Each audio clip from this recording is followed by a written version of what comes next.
The focus of the DTR implementation process has been centered around getting input and perspectives from the average citizen, like you and me.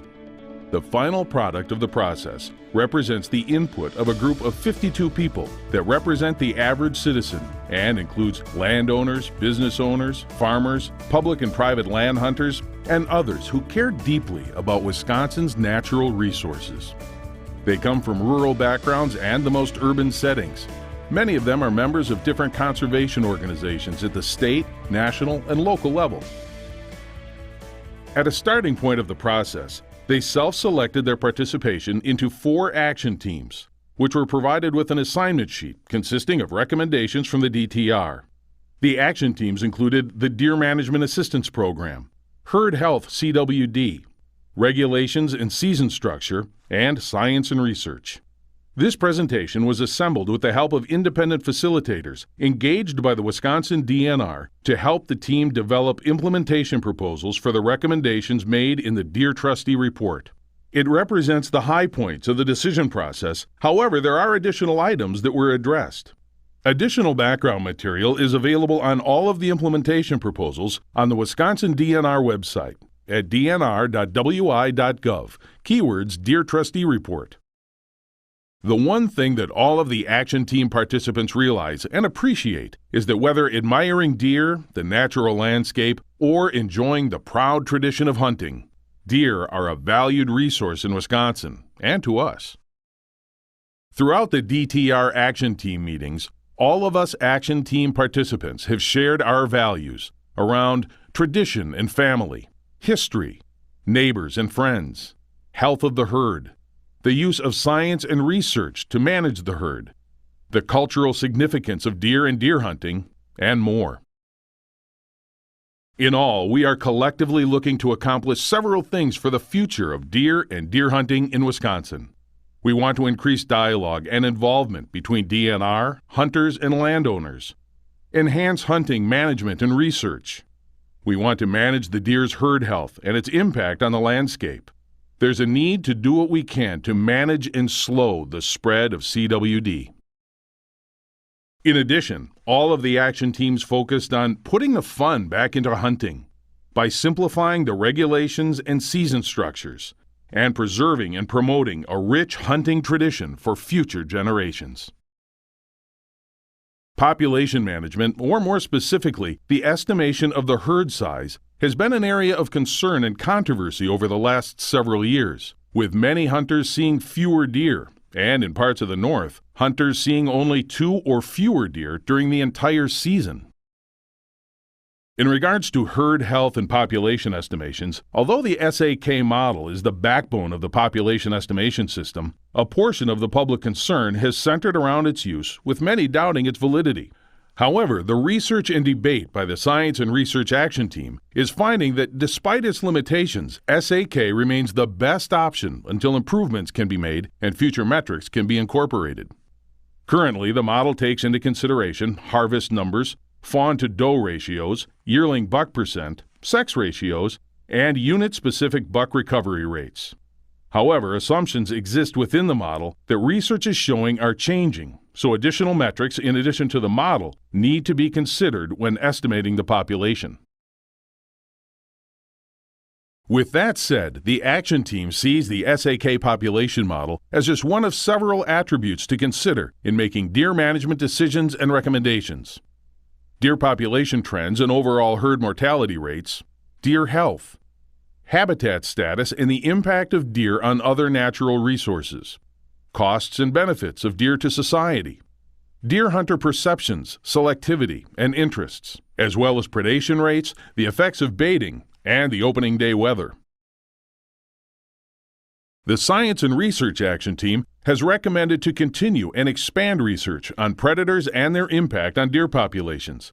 Specifically, the Action Team is interested in seeing the Wisconsin DNR expand the ongoing deer radio telemetry studies to other parts of the state, including the fawn mortality study and the buck mortality study, focusing on the impacts of predators on the herd. In addition to expanding these ongoing research projects, the Science and Research Action Team proposes that the department initiate a long-term wildlife monitoring project using trail cameras to monitor predators, while also providing other measures to monitor recruitment rates, an estimation of buck densities, and age structures.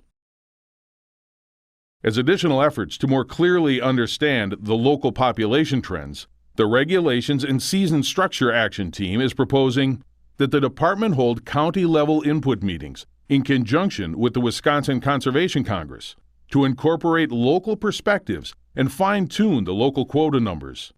This allows for local input into the decision-making process and to evaluate the deer herd at the county level.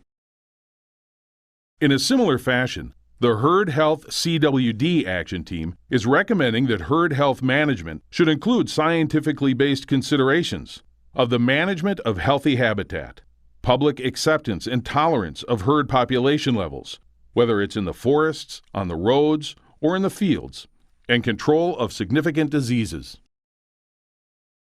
Another area that has experienced discussion and concern over the last 10 to 15 years is the size and shape of the DMUs. Although several reviews have recommended reducing the number of DMUs, including Deer 2000, the 2006 SAK model audit, and the Deer Trustee Report, many members of the public are interested in seeing smaller management units. They feel a smaller unit will provide a better perspective of the herd in their immediate area. The Deer Trustee Report specifically recommends to reduce the number of DMUs and consolidate the farmland regions. The Science and Research and the Regulations and Season Structure Action Teams are not in complete agreement on how to best address this recommendation. The Regulations and Season Structure Action Team has proposed to leave the DMU boundaries as they currently exist, to preserve and maintain historical boundaries, and to maintain data collection at the DMU level. In addition to maintaining the DMUs, the Regulations and Season Structure Action Team is suggesting the creation of 5 hunting zones, 2 forested, and 3 farmland, which would simplify regulations by having the same consistent season structure. A great example of the zone concept is the current CWD management zone.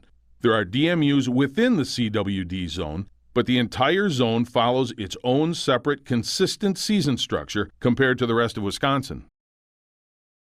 Antlerless harvest quotas in the central and northern forest zones would be set as they always have been.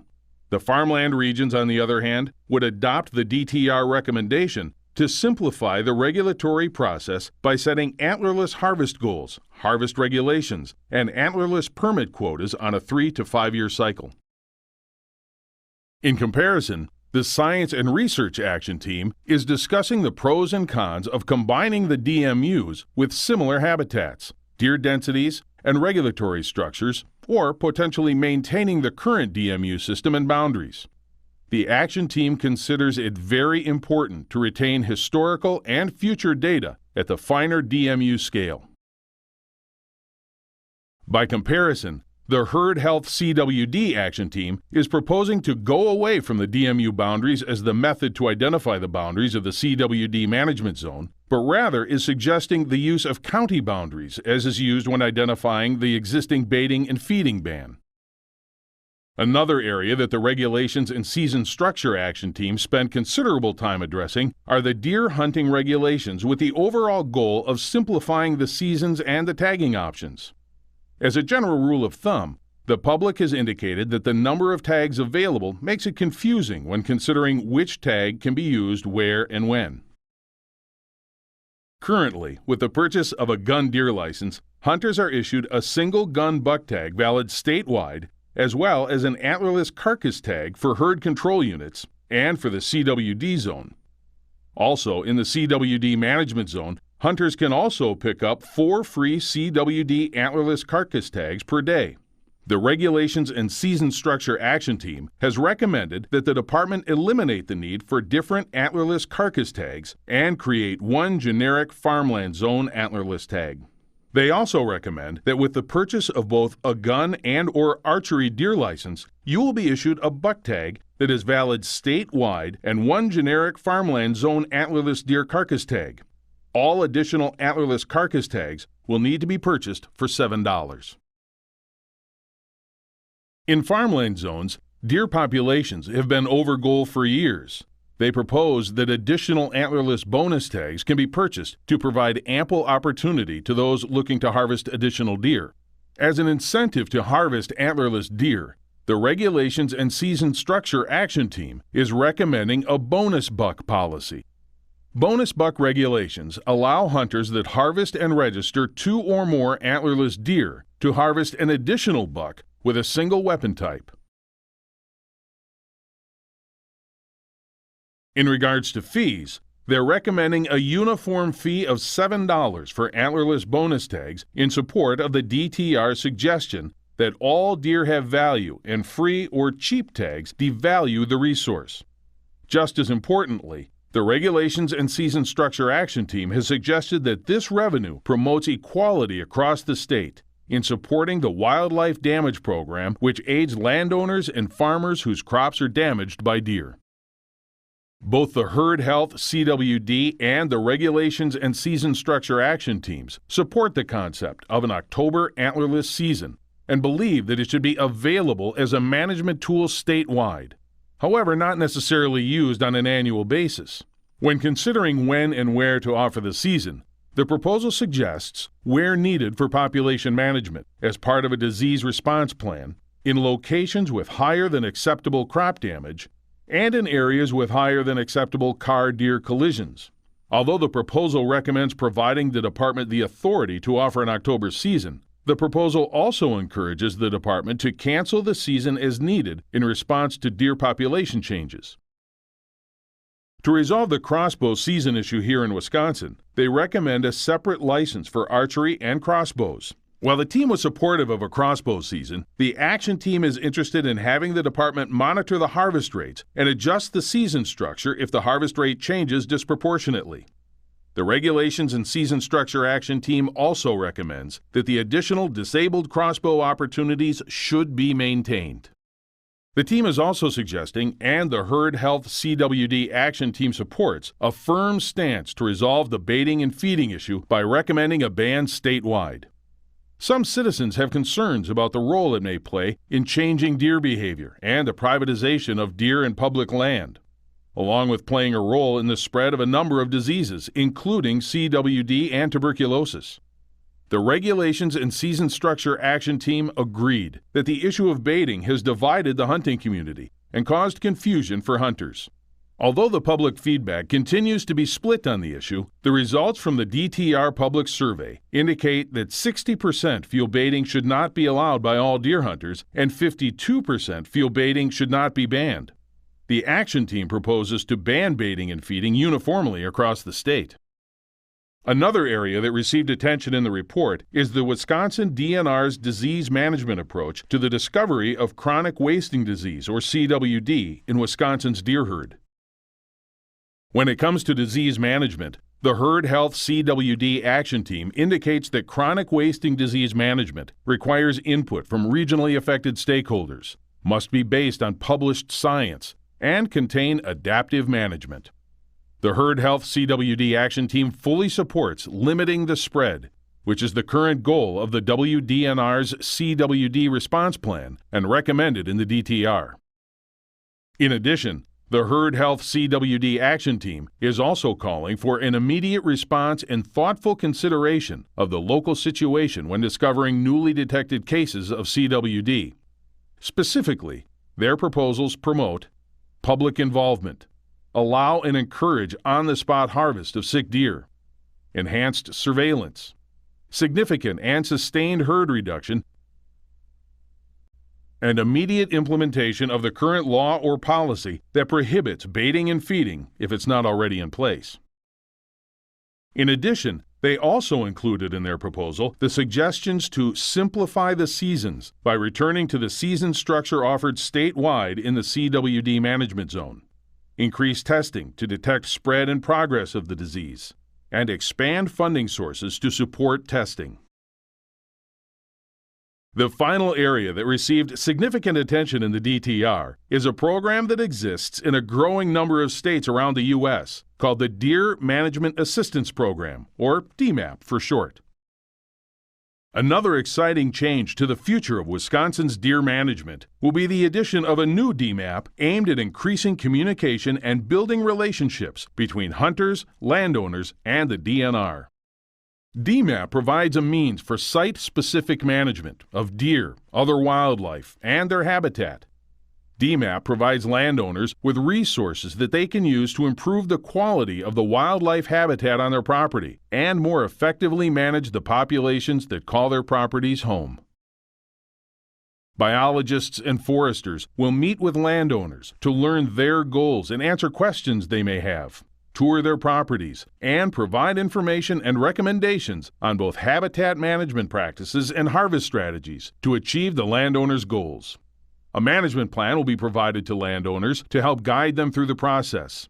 Enrollment in the program with on-site visits with the landowners will be restricted to landowners or landowning cooperatives of 160 acres or more.